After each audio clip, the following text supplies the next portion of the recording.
En 2003 descubrí una red de pornografía infantil en Quintana Roo. En la zona hotelera y en la zona más pobre de Cancún estaban vinculadas a través de un grupo de empresarios, senadores, gobernadores, que tenían una fascinación por la pedofilia y estaban dedicados a traer niñas de diferentes países. Una de las niñas fueron a denunciar y la autoridad lo que hizo fue llamarle al líder de esta banda de traficantes para avisarle que ya lo habían denunciado y él se fue a los Estados Unidos.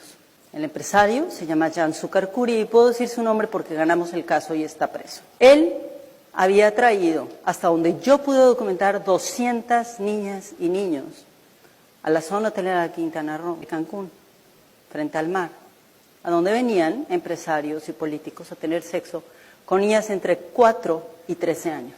No solo eso, sino hacía pornografía infantil. 2003 fui directamente con las autoridades federales a preguntarles cómo podemos investigar una red de pornografía infantil que está comprando y vendiendo niñas a través de Internet.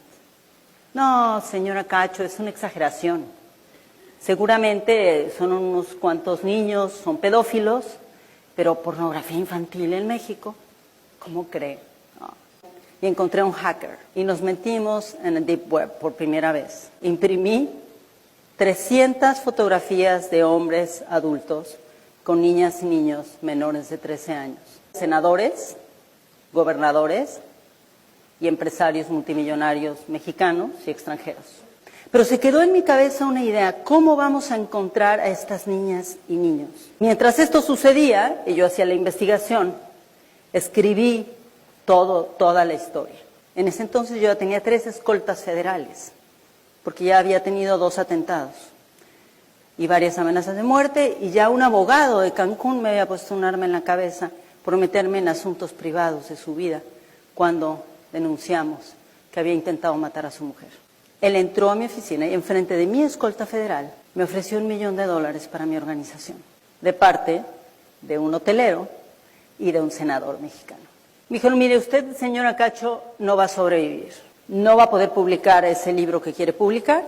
Nadie sabía que yo iba a publicar un libro, excepto, por supuesto, la Secretaría de Gobernación, que tenía investigados mis teléfonos.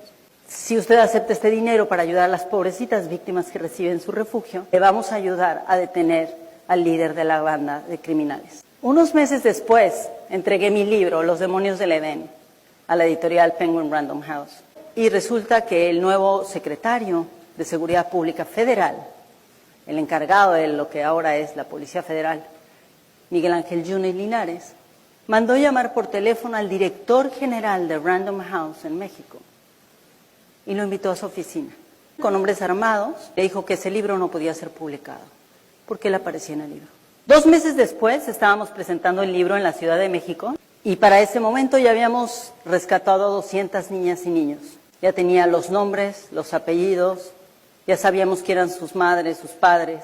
En 5 casos no pudimos contactar a la familia porque la familia fue quien vendió a sus hijos e hijas. Adquirí las llamadas telefónicas en las que uno de los miembros de la red criminal llamaba por teléfono a Jan Sukarkuri y le explicaba que cada niña costaba $3,000 como cuota principal.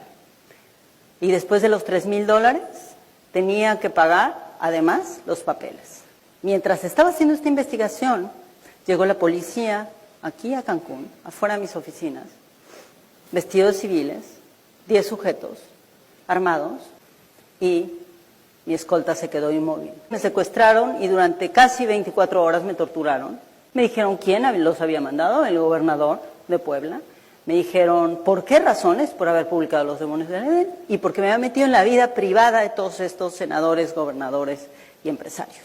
Afortunadamente yo había hecho toda una estrategia de seguridad en caso de, y los medios se enteraron a tiempo. Entonces la policía que me secuestró se vio obligada a llevarme viva a Puebla en lugar de matarme en el camino como me habían prometido, si yo no firmaba ahí mismo un documento diciendo que el contenido de mi investigación era absolutamente falso. Me metieron a la cárcel, salí de la cárcel y pasé 1 año firmando todos los días en la cárcel de Cancún por haber cometido el delito de difamar a un grupo de criminales que se dedicaban a la trata y explotación sexual comercial de niñas y niños. Pero no solo eso, era una red de extorsión, de lavado de dinero, de pornografía infantil, de trata de personas, de tráfico ilegal. Cumplía con todos los paradigmas. Un año después gané el caso judicial. 12 años después estoy aquí parada frente a ustedes, después de haber ganado 7 casos judiciales y de haber logrado la sentencia, la primera sentencia histórica en América Latina, de un tratante de niñas y niños y de un productor de pornografía infantil, Jan Sucarcuri. Le dieron 118 años. Es la sentencia más grande que ha habido en la historia de México y la primera por este tema. Tracé un mapa para entender cómo las mafias mexicanas estaban operando en Nigeria y en Japón, y cómo las mafias japonesas operaban en Estados Unidos, en el Reino Unido. 143 países están investigados para ese libro. Tracé estas rutas y las seguí. Durante 5 años me tuve que disfrazar de monja para meterme en los lugares donde solamente dejan meterse a las mujeres religiosas, para poder documentar cuántos niños y niñas había dentro de los burdeles en la Ciudad de México. 134 niñas y niñas, solamente en una colonia de la Ciudad de México. La otra cosa que descubrí es quiénes son las agencias de viajes que facilitan esto y que saben perfectamente qué es lo que están facilitando. También descubrí que estas agencias de viajes trabajan con ciertos sindicatos de taxistas en diferentes países. Y cuando no son los sindicatos de taxistas, porque son VIPs los consumidores, entonces son empresas especializadas en transporte. Me fui a los Estados Unidos siguiendo una red de tratantes de Tlaxcala, que es uno de los estados de México que ustedes sabrán, produce y tiene una gran cantidad de tratantes de personas y tiene una red cultural de padrotes. Ellos, los tratantes, educan a sus hijos y sus hijos a sus hijos y sus sobrinos para que se conviertan en expertos explotadores y vendedores de niñas y niños, se casan con ellas, las llevan a Estados Unidos. Entrevisté a un chico que se había casado a los 26 años 17 veces. Le había llevado a las esposas a los Estados Unidos y ahí los descubrieron y los metieron a la cárcel gracias a una investigación colectiva periodística que hicimos varios.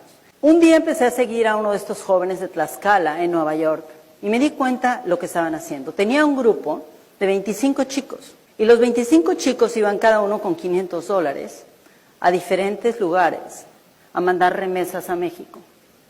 Las remesas iban a Puebla y a Tlaxcala. Era dinero producto de la explotación sexual comercial de niñas, mujeres y jóvenes.